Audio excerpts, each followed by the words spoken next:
Hi friends, ನಾನು ನಿಮ್ಮ Sagar. ಮೆಕ್ tip ಚಾನಲ್ಗೆ ನಿಮ್ಮೆಲ್ಲರಿಗೂ ಸ್ವಾಗತ.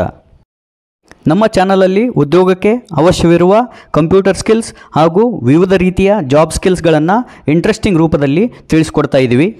ನಿಮಗೇನಾದರೂ ನಿಮ್ಮ ಸ್ಕಿಲ್ಸನ್ನು ಇಂಪ್ರೂವ್ ಮಾಡ್ಕೋಬೇಕು ಅಂತ ಅಂದರೆ ನಮ್ಮ ಚಾನಲನ್ನು ಸಬ್ಸ್ಕ್ರೈಬ್ ಮಾಡಿ ಹಾಗೂ ಪಕ್ಕದಲ್ಲಿರುವ ಬೆಲ್ ಐಕನ್ನ ಪ್ರೆಸ್ ಮಾಡಿ. ಇದರಿಂದ ನಿಮಗೆ ನಾವು ಅಪ್ಲೋಡ್ ಮಾಡುವ ಪ್ರತಿಯೊಂದು ಕೋರ್ಸ್ ವಿಡಿಯೋಸ್ ನಿಮಗೆ ನೋಟಿಫಿಕೇಷನ್ ಮುಖಾಂತರ ಬರುತ್ತೆ.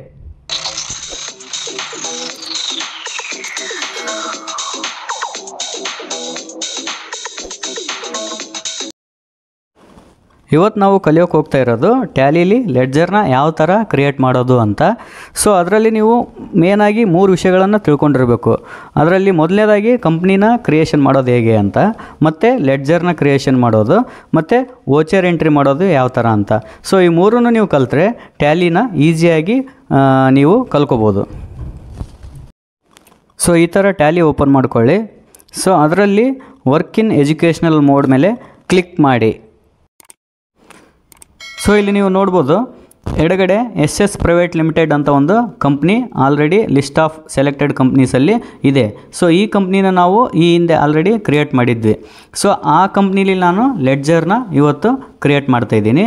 ಸೊ ಇಲ್ಲಿ ನೀವು ನೋಡ್ಬೋದು, ಗೇಟ್ವೇ ಆಫ್ ಟ್ಯಾಲಿ ಅಂತ ಒಂದು ಆಪ್ಷನ್ ಇದೆಯಲ್ಲ. ಸೊ ಅದರಲ್ಲಿ ಅಕೌಂಟ್ ಇನ್ಫೋ ಅಂತ ಒಂದು ಆಪ್ಷನ್ ಇದೆ. Account info and inventory info ಅಂತ ಆಪ್ಷನ್ಸ್ ಇದೆಯಲ್ಲ, ಅದರಲ್ಲಿ ಅಕೌಂಟ್ ಇನ್ಫೋ ಅಂತ ಆಪ್ಷನ್ ಇದೆ. ಸೊ ಆ ಆಪ್ಷನ್ ಮೇಲೆ ನೀವು ಎಂಟರ್ ಕ್ಲಿಕ್ ಮಾಡಬೇಕಾಗುತ್ತೆ. ಅಕೌಂಟ್ ಇನ್ಫೋದಲ್ಲಿ ಗ್ರೂಪ್ ಮತ್ತು ಲೆಡ್ಜರ್ ಆಪ್ಷನ್ನ ನಾವು ನೋಡ್ಬೋದು. ಸೊ ಅದರಲ್ಲಿ ಲೆಡ್ಜರ್ನ ನಾನು ಎಂಟರ್ ಮಾಡ್ತಾಯಿದ್ದೀನಿ. ಸೊ ಲೆಡ್ಜರ್ಸಲ್ಲಿ ನಾವು 2 ಥರ ಲೆಡ್ಜರ್ಸ್ನ ನೋಡ್ಬೋದು. ಒಂದನೇದ್ದು ಸಿಂಗಲ್ ಲೆಡ್ಜರು ಮತ್ತು ಎರಡನೇದ್ದು ಮಲ್ಟಿಪಲ್ ಲೆಡ್ಜರ್ಸು. ಸಿಂಗಲ್ ಲೆಡ್ಜರ್ಸ್ ಅಂದರೆ ಎಲ್ಲ ಐಟಮ್ಸ್ನ ಪ್ರತಿಯೊಂದು ಐಟಮ್ಸ್ನ ನಾವು ಒಂದೊಂದೇ ಆಗಿ ಸಪ್ರೇಟಾಗಿ ಹಾಕೋದಕ್ಕೆ ಸಿಂಗಲ್ ಲೆಡ್ಜರ್ ಅಂತೀವಿ. ಮಲ್ಟಿಪಲ್ ಲೆಡ್ಜರ್ಸ್ ಅಂದರೆ ಪ್ರತಿಯೊಂದೂ ಅಂದರೆ ಎಲ್ಲ ಲೆಡ್ಜರ್ಸ್ನು ಒಂದೇ ಸಲ ನಾವು ಎಂಟ್ರಿ ಮಾಡೋದಕ್ಕೆ ಮಲ್ಟಿಪಲ್ ಲೆಡ್ಜರ್ಸ್ ಅಂತ ನಾವು ಅಂತೀವಿ. ಸೊ ಇಲ್ಲಿ ನಾನು ಮಲ್ಟಿಪಲ್ ಲೆಡ್ಜರ್ಸಲ್ಲಿ ಕ್ರಿಯೇಟ್ ಅಂತ ಆಪ್ಷನ್ ಇದೆಯಲ್ಲ, ಆ ಆಪ್ಷನ್ ಮೇಲೆ ಕ್ಲಿಕ್ ಮಾಡ್ತಾಯಿದ್ದೀನಿ. ಸೊ ಈ ಒಂದು ಇಂಟರ್ಫೇಸಲ್ಲಿ ನಾವು ನೋಡ್ಬೋದು, ಮೇಲ್ಗಡೆ SS ಪ್ರೈವೇಟ್ ಲಿಮಿಟೆಡ್ ಅಂತ ಒಂದು ಕಂಪ್ನಿ ನೇಮು ಶೋ ಆಗ್ತಾ ಇದೆ, ಹಾಗೂ ಮತ್ತು ಅಂಡರ್ ಗ್ರೂಪ್ ಅಂತ ಒಂದು ಆಪ್ಷನ್ ಇದೆ. ಸೊ ಇಲ್ಲಿ list of groups. So list of groups ಅಂತ ಅಂದರೆ ಇಲ್ಲಿ ನಾವು 34 ಡಿಫ್ರೆಂಟ್ ಅಂದರೆ ಸಪ್ರೇಟ್ ಗ್ರೂಪ್ಸ್ನ ನಾವು ಇಲ್ಲಿ ನೋಡ್ಬೋದು. ಮೊದಲನೇದಾಗಿ ಲೆಡ್ಜರ್ ಅಂತ ಅಂದರೆ ಏನು ಅಂತ ತಿಳ್ಕೊಳ್ಳೋಣ. ಸೊ ಲೆಡ್ಜರ್ ಅಂತ ಅಂದರೆ ನಾವು ಬಿಸ್ನೆಸ್ಸಲ್ಲಿ ನಡೆಸಿದ ಪ್ರತಿಯೊಂದು ವ್ಯವಹಾರ ಅಂದರೆ ಸೇಲ್ಸು, ಪರ್ಚೇಸು, ಮತ್ತು bank accounts and incomes, expense and rent paid, salary paid, ಈ ಒಂದು ಪ್ರತಿಯೊಂದೂ ನಾವು ಈ ಒಂದು ಲೆಡ್ಜರ್ ಅಂದರೆ ನೇಮ್ ಆಫ್ ಲೆಡ್ಜರಲ್ಲಿ ನಾವು ಎಂಟ್ರಿ ಮಾಡಿ ಅದರದ್ದೇ ಆದ ಒಂದು ಲಿಸ್ಟ್ ಆಫ್ ಗ್ರೂಪ್ನ ಸೆಲೆಕ್ಟ್ ಮಾಡಬೇಕಾಗುತ್ತೆ. ಸೊ ಅದಕ್ಕೆ ನಾವು ಲೆಡ್ಜರ್ ಕ್ರಿಯೇಷನ್ ಅಂತೀವಿ. ಇಲ್ಲಿ ನಾವು ಒಂದು ಸಣ್ಣ ಪ್ರಾಬ್ಲಮ್ ಮುಖಾಂತರ ಲೆಡ್ಜರ್ನ ಕ್ರಿಯೇಟ್ ಮಾಡೋಣ. ಸೊ ಲೆಡ್ಜರ್ ಕ್ರಿಯೇಷನ್ ಬಿಫೋರು ಇಲ್ಲಿ ನಾವು ಅಂಡರ್ ಗ್ರೂಪ್ ಅಂತ ಆಪ್ಷನಲ್ಲಿ ಆಲ್ ಐಟಮ್ಸ್ನ ಸೆಲೆಕ್ಟ್ ಮಾಡ್ತೀನಿ. ಸೊ ಇಲ್ಲಿ ಪ್ರಾಬ್ಲಮ್ ಪ್ರಕಾರ ಏನಿದೆ ಅಂದರೆ mister Vikas started A new business ಅಂತ ಇದೆ. ಸೊ ಇಲ್ಲಿ ಮಿಸ್ಟರ್ ವಿಕಾಸ್ ಇವರು ಏನಾಗ್ತಾರಪ್ಪ ಅಂದರೆ ಇವರು SS ಪ್ರೈವೇಟ್ ಲಿಮಿಟೆಡ್ನ ಓನರ್ ಆಗ್ತಾರೆ ಅಥವಾ ಕಂಪ್ನಿ ಓನರ್ ಆಗ್ತಾರೆ. ಸೊ ಅವ್ರನ್ನ ನೀವು ನೇಮ್ ಆಫ್ ಲೆಡ್ಜರ್ ಅಲ್ಲಿ ಎಂಟ್ರಿ ಮಾಡಬೇಕಾಗುತ್ತೆ, ಮಿಸ್ಟರ್ ವಿಕಾಸ್ ಅಂತ. ಸೊ ಇವರು ಯಾವ ಅಂಡರ್ ಅಂದರೆ ಯಾವ ಗ್ರೂಪಲ್ಲಿ ಬರ್ತಾರೆ? So owner of the company, partner of the company, ಇವರು ಪ್ರತಿಯೊಬ್ಬರು ಕ್ಯಾಪಿಟಲ್ ಅಕೌಂಟ್ ಅಂತ ಒಂದು ಆಪ್ಷನ್ ಅಂದರೆ ಗ್ರೂಪಲ್ಲಿ ಬರ್ತಾರೆ. ನೀವು ಕ್ಯಾಪಿಟಲ್ ಅಕೌಂಟ್ ಅನ್ನೋ ಒಂದು ಆಪ್ಷನ್ ಮೇಲೆ ನೀವು ಕ್ಲಿಕ್ ಮಾಡಬೇಕಾಗುತ್ತೆ. ಇಲ್ಲಿ ಓಪನಿಂಗ್ ಬ್ಯಾಲೆನ್ಸ್ ಅಂತ ಇದೆಯಲ್ಲ, ಅಲ್ಲಿ ನಾವು ಪ್ರೀವಿಯಸ್ ಕಂಪ್ನಿಯ ಅಮೌಂಟ್ ಏನಾದರೂ ಉಳಿದಿದ್ರೆ ಅಲ್ಲಿ ಹಾಕ್ಬೋದು. ಇವಾಗ ನಾನು ಯಾವುದೇ ರೀತಿ ಓಪನಿಂಗ್ ಬ್ಯಾಲೆನ್ಸ್ನ ಹಾಕೋದಿಲ್ಲ. ಸೊ ಹಂಗಾಗಿ ನಾನು ಅದನ್ನ ಎಂಟರ್ ಮಾಡ್ತಾಯಿದ್ದೀನಿ. ನೆಕ್ಸ್ಟ್ ಕಂಪ್ಯೂಟರ್ ಪರ್ಚೇಸ್ಡ್ ಅಂತ ಇದೆ. ಸೊ ಇಲ್ಲಿ ಕಂಪ್ಯೂಟರ್ ಪರ್ಚೇಸ್ಡ್, ಸೊ ಇದು ಕಂಪ್ನಿಗೆ ಫಿಕ್ಸ್ಡ್ ಅಸೆಟ್ ಆಗುತ್ತೆ. ಇದು ಒಂದು ಕಂಪ್ನಿಯ ಅಸೆಟ್ ಆಗುತ್ತೆ. ಅಂದರೆ ನಾವು ಯಾವುದೇ ರೀತಿಯ ಒಂದು ಐಟಮ್ಸ್ನ ಕಂಪ್ನಿಗೋಸ್ಕರ ಪರ್ಚೇಸ್ ಮಾಡಿದರೆ ಇಟ್ ಮೀನ್ಸ್ ಕಂಪ್ಯೂಟರ್ ಆಗಿರ್ಬೋದು, ಪ್ರಿಂಟರ್ಸ್ ಆಗಿರ್ಬೋದು, ವೆಹಿಕಲ್ಸ್ ಆಗಿರ್ಬೋದು, ಮತ್ತು ಫರ್ನಿಚರ್ಸ್ ಆಗಿರ್ಬೋದು, ಈ ರೀತಿಯ ಎಲ್ಲ ಅಸೆಟ್ಸು ನಾವು ಯಾವ ಗ್ರೂಪಲ್ಲಿ ಎಂಟ್ರಿ ಮಾಡಬೇಕಪ್ಪ ಅಂತ ಅಂದರೆ ಈ ಒಂದು ಲಿಸ್ಟ್ ಆಫ್ ಗ್ರೂಪ್ಸಲ್ಲಿ ಫಿಕ್ಸ್ಡ್ ಅಸೆಟ್ ಅಂತ ಒಂದು ಆಪ್ಷನ್ ಸಿಗುತ್ತೆ. ಆ ಒಂದು ಫಿಕ್ಸ್ಡ್ ಅಸೆಟ್ ಮೇಲೆ ನಾವು ಎಂಟರ್ ಕೊಡಬೇಕಾಗುತ್ತೆ.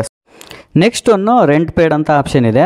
ಆ ರೆಂಟ್ ಪೇಡು ನಮ್ಮ ಕಂಪ್ನಿಯ ಒಂದು ಖರ್ಚಾಗಿರುತ್ತೆ. ಆ ಕಂಪ್ನಿಯ ಖರ್ಚನ್ನು ನಾವು ಯಾವುದರಲ್ಲಿ ಹಾಕಬೇಕಪ್ಪ ಅಂತ ಅಂದರೆ ಇಂಡೈರೆಕ್ಟ್ ಎಕ್ಸ್ಪೆನ್ಸ್ ಅಂತ ಹಾಕಬೇಕು. ಸೊ ಇಲ್ಲಿ ಯಾವುದೇ ರೀತಿಯ ಕಂಪ್ನಿಯಿಂದ ದುಡ್ಡು ಹೋಗ್ತಾ ಇದೆ, it means rent ಪೇಡು, electricity bill ಪೇಡು, donation ಪೇಡು, so ಇವೆಲ್ಲವೂ ಇಂಡೈರೆಕ್ಟ್ ಎಕ್ಸ್ಪೆನ್ಸಲ್ಲಿ ಬರ್ತವೆ. ಸೊ ಆ ಒಂದು ಇಂಡೈರೆಕ್ಟ್ ಎಕ್ಸ್ಪೆನ್ಸನ್ನು ನಾವು ಇಲ್ಲಿ ಅಂಡರ್ ಗ್ರೂಪಲ್ಲಿ ಸೆಲೆಕ್ಟ್ ಮಾಡಬೇಕಾಗುತ್ತೆ. ಸೊ ಇಂಡೈರೆಕ್ಟ್ ಎಕ್ಸ್ಪೆನ್ಸ್ ಅಂತ ಅಂದರೆ ಕಂಪ್ನಿಯ ಒಂದು ಖರ್ಚಿದ್ದಾಗೆ ಅದನ್ನು ನಾನು ಅಂಡರ್ ಗ್ರೂಪಲ್ಲಿ ಐ ಅಂತ ಟೈಪ್ ಮಾಡಿದರೆ ನಿಮಗೆ ಇಂಡೈರೆಕ್ಟ್ ಎಕ್ಸ್ಪೆನ್ಸ್ ಅಂತ ಒಂದು ಆಪ್ಷನ್ ಸಿಗುತ್ತೆ. ಆ ಒಂದು ಇಂಡೈರೆಕ್ಟ್ ಎಕ್ಸ್ಪೆನ್ಸ್ ಅನ್ನೋ ಒಂದು ಆಪ್ಷನ್ ಮೇಲೆ ನೀವು ಎಂಟರ್ ಕೀನ ಪ್ರೆಸ್ ಮಾಡಿ. ಟ್ಯಾಲಿಲಿ ಡೈರೆಕ್ಟ್ ಎಕ್ಸ್ಪೆನ್ಸು ಮತ್ತು ಇಂಡೈರೆಕ್ಟ್ ಎಕ್ಸ್ಪೆನ್ಸ್ ಅಂತ ಎರಡು ಆಪ್ಷನ್ಸ್ ಬರ್ತಾವೆ. ಸೊ ಅದರಲ್ಲಿ ಇಂಡೈರೆಕ್ಟ್ ಎಕ್ಸ್ಪೆನ್ಸ್ ಬಗ್ಗೆ ತಿಳ್ಕೊಂಡ್ವಿ. ಬಟ್ ಡೈರೆಕ್ಟ್ ಎಕ್ಸ್ಪೆನ್ಸ್ ಅಂತ ಅಂದರೆ ಏನಂದರೆ ಇಲ್ಲಿ ಫ್ಯಾಕ್ಟ್ರಿ ರೆಂಟ್ ಆಗಿರ್ಬೋದು, ಮ್ಯಾನುಫ್ಯಾಕ್ಚರಿಂಗ್ ವೇಜಸ್ ಆಗಿರ್ಬೋದು, ಎಂಪ್ಲಾಯೀಸ್ ವೇಜಸ್ ಆಗಿರ್ಬೋದು, ಈ ಪ್ರತಿಯೊಂದನ್ನು ನಾವು ಈ ಡೈರೆಕ್ಟ್ ಎಕ್ಸ್ಪೆನ್ಸ್ ಅಂತ ಕರಿತೀವಿ. ಅಲ್ಲಿ ನಾವು ಫ್ಯಾಕ್ಟ್ರಿ ಅಥವಾ ಮ್ಯಾನುಫ್ಯಾಕ್ಚರಿಂಗ್ ಅಂತ ಒಂದು ವರ್ಡ್ನ ಯೂಸ್ ಮಾಡಿದರೆ ಆ ಒಂದು ಪೇಮೆಂಟ್ ಅಥವಾ ಖರ್ಚನ್ನು ನಾವು ಅಂಡರ್ ಡೈರೆಕ್ಟ್ ಎಕ್ಸ್ಪೆನ್ಸಲ್ಲಿ ಎಂಟರ್ ಮಾಡಬೇಕಾಗುತ್ತೆ. Next point electricity bill paid. So ಇಲ್ಲಿ ಎಲೆಕ್ಟ್ರಿಸಿಟಿ ಬಿಲ್ ಪೇಡೂ ಯಾವುದ್ರಲ್ಲಿ ಬರುತ್ತಪ್ಪ ಅಂತ ಅಂದರೆ ಇಂಡೈರೆಕ್ಟ್ ಎಕ್ಸ್ಪೆನ್ಸಲ್ಲೇ ಬರುತ್ತೆ. ಸೊ ಇಂಡೈರೆಕ್ಟ್ ಎಕ್ಸ್ಪೆನ್ಸನ್ನು ನಾನು ಇಲ್ಲಿ ಸೆಲೆಕ್ಟ್ ಮಾಡಬೇಕು ಅಂತ ಅಂದರೆ ನೀವು ಜಸ್ಟ್ ಇದರಲ್ಲಿ ಅಂದರೆ ಲಿಸ್ಟ್ ಆಫ್ ಗ್ರೂಪಲ್ಲಿ ಐ ಅಂತ ಟೈಪ್ ಮಾಡಿದರೆ ನಿಮಗೆ ಇಂಡೈರೆಕ್ಟ್ ಎಕ್ಸ್ಪೆನ್ಸ್ ಅನ್ನೋ ಒಂದು ಆಪ್ಷನ್ನು ಶೋ ಆಗುತ್ತೆ. ಅದನ್ನು ನಾನಿಲ್ಲಿ ಎಂಟರ್ ಮಾಡ್ತಾಯಿದ್ದೀನಿ. ನೆಕ್ಸ್ಟ್ ಒನ್ನು ಡೊನೇಷನ್ ರಿಸೀವ್ಡ್ ಅಂತ. ಸೊ ಡೊನೇಷನ್ ರಿಸೀವ್ಡ್ ಅನ್ನೋದನ್ನು ನಾನು ಲೆಡ್ಜರಲ್ಲಿ ಎಂಟ್ರಿ ಮಾಡ್ತಾಯಿದ್ದೀನಿ. ಅದು ಯಾವ ಅಂಡರ್ ಗ್ರೂಪಲ್ಲಿ ಬರುತ್ತೆ ಅಂದರೆ ಸೊ ಇಲ್ಲಿ ಕಂಪ್ನಿಗೆ ಆದಾಯ ಆಗ್ತಾಯಿದೆ ಅಂದರೆ ಇನ್ಕಮ್ ಬರ್ತಾಯಿದೆ. ಸೊ ಅದು ಚೆಕ್ ಮುಖಾಂತರ ಆಗಿರ್ಬೋದು ಅಥವಾ ಕ್ಯಾಶ್ ಮುಖಾಂತರನೂ ಆಗಿರ್ಬೋದು.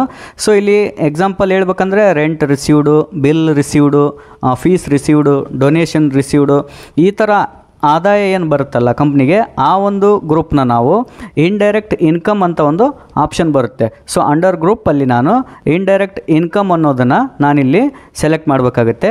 ಈ ಥರ ನಾವು ಲೆಡ್ಜರ್ನ ಕ್ರಿಯೇಟ್ ಮಾಡ್ಬೋದು. ಸೊ ಇಲ್ಲಿ ನಾವು ನೋಡಿದ್ವಿ ಓಪನಿಂಗ್ ಬ್ಯಾಲೆನ್ಸಲ್ಲಿ ಯಾವುದೇ ರೀತಿಯ ಅಮೌಂಟ್ನ ನಾವು ಆಗ್ತಾ ಇಲ್ಲ. ಯಾಕಂದರೆ ನಾವು ಇನ್ ಕೇಸ್ ಏನಾದರೂ ಪ್ರೀವಿಯಸ್ ಕಂಪ್ನಿಲಿ ಅಮೌಂಟ್ ಉಳಿದಿದ್ದರೆ ಆ ಒಂದು ಅಮೌಂಟ್ನ ಮಾತ್ರ ನಾವು ಓಪನಿಂಗ್ ಬ್ಯಾಲೆನ್ಸಲ್ಲಿ ಹಾಕ್ಬೋದು. ಅದು ಬಿಟ್ಟು ನಾವು ಲೆಡ್ಜರಲ್ಲಿ ಯಾವುದೇ ರೀತಿಯ ಅಮೌಂಟ್ ಅಥವಾ ಕ್ಯಾಶ್ನ ನಾವು ಎಂಟ್ರಿ ಮಾಡೋಲ್ಲ. ಫೈನಲಿ ಎಂಟರ್ ಅಂತ ಪ್ರೆಸ್ ಮಾಡಿ ಅಕ್ಸೆಪ್ಟ್ ಮಾಡ್ಕೊಳ್ಳಿ.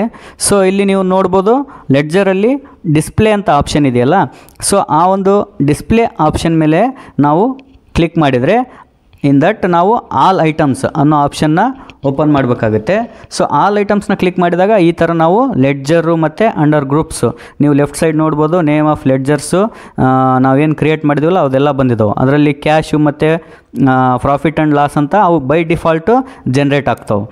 ಸೊ ಇಲ್ಲಿ ರೈಟ್ ಸೈಡ್ ನೋಡ್ಬೋದು ಅಂಡರ್ ಗ್ರೂಪ್ಸು ಯಾವ್ಯಾವ ಬರ್ತವೆ ಅಂದರೆ capital account, fixed assets, indirect income, ಪ್ರತಿಯೊಂದನ್ನು ನಾವು ಎಂಟರ್ ಮಾಡಿದ್ವಲ್ಲ ಆ ಒಂದು ಲಿಸ್ಟು ಈ ಥರ ನಮಗೆ ಡಿಸ್ಪ್ಲೇ ಆಗುತ್ತೆ.